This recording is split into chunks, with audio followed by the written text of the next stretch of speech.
с того дня, как зажегся адский огонь. Когда пророк Адам, мир ему, был создан, Микаил был одним из двух ангелов, которые первыми поклонились перед ним.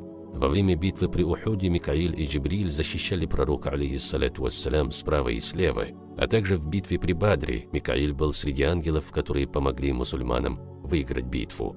Примечателен также инцидент, произошедший между нашим пророком и группой иудеев. Однажды к пророку, саллаллаху алейхи вассалям, пришли иудеи и задали ему несколько вопросов, а получив ответы, они спросили, кто принес ему откровение.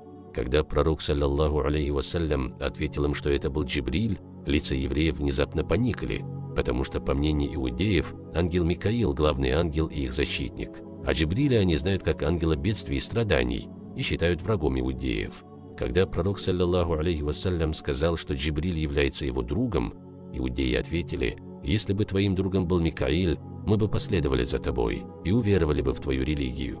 Ведь Микаил – ангел милосердия, изобилия и дождя». Почему же они признают ангела Микаила и отворачиваются от Джибриля? Они считали Джибриля врагом, потому что он приносил им вести от Аллаха, которые им не нравились, а ангел Микаил приносил вести, которые им нравились. Они утверждают, что Бухтунасар получил помощь от Джибриля во время падения еврейского царства. По этой причине евреи считали Джибриля своим врагом и объявляли Микаиля своим защитником. После этого разговора между пророком, алейхиссаляту вассалям, и иудеями был ниспослан следующий аят: «Кто враждует с Аллахом, его ангелами и посланниками, Джибрилем и Микаилем, тот неверующий, поистине Аллах враг неверующих».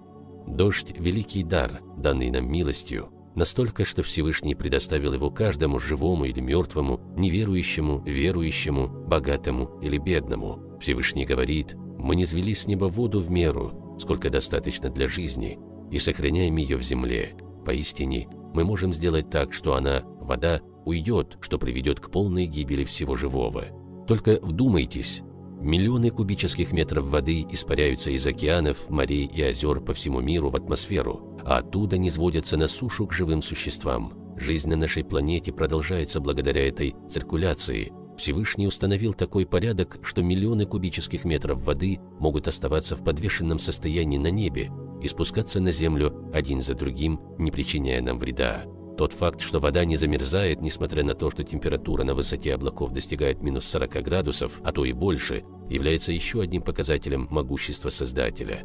Каждая капля дождя, вышедшая из облаков, спускается на землю под присмотром ангела, назначенного Микаилем, а тем временем мы становимся свидетелями еще одного чуда.